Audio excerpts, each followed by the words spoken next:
I think at the beginning of the conversation, when you described search funds in their most basic form, you're right. It sounds like a bit of a ludicrous concept when you think about it. I remember explaining it to my mother in 2012 when I first decided that I wanted to leave private equity and graduate Harvard Business School and, go work in a windowless rented office to find a private company that nobody's ever heard of to buy. And she said, so hold on, people are going to give you money and you don't even know what you're going to buy? I said, yeah. And she said, but you've never run a lemonade stand in your entire life and people are still going to give you money? I said, yeah. They said, what company are you going to buy? I said, I have no idea. What industry are you going to buy in? I have no idea. And she's like, I cannot believe that people are giving you money. And honestly, to this day, I don't blame her for thinking that. It sounds like a ludicrous concept. However, search funds as an investment vehicle have been around since the mid 80s.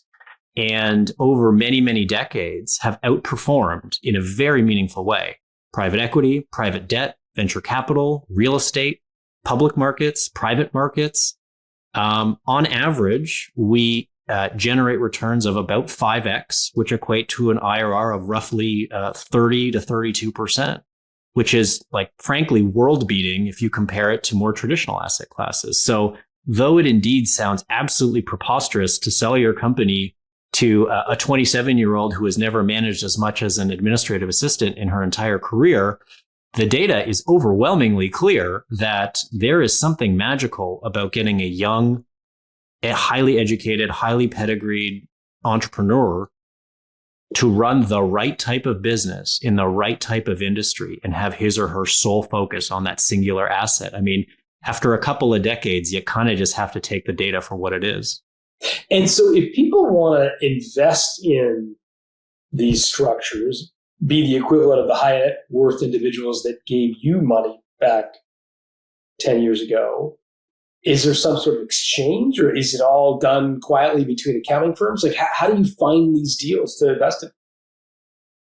Yeah, so people like me will invest in searchers. So these tend to be, let's call it late 20, early 30, highly pedigreed, highly experienced professionals who come from.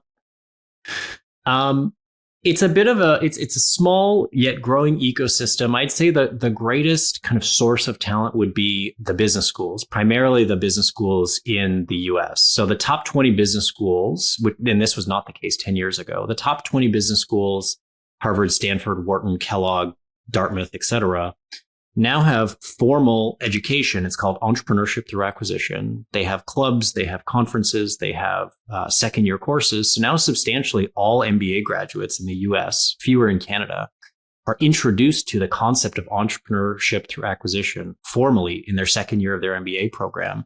And some small percentage of these graduates, instead of going to work for McKinsey or Goldman Sachs, will hang out a shingle and attempt to search for and ultimately acquire a single privately held company. So investors like me usually have relationships with those schools and with those clubs and with those professors.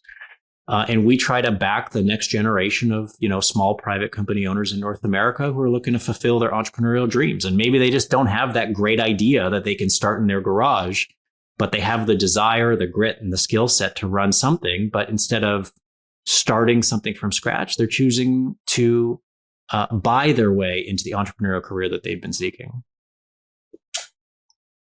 Got it. But it is a different type of individual, right? A lot of the pure play entrepreneurs I know are not that highly educated, right?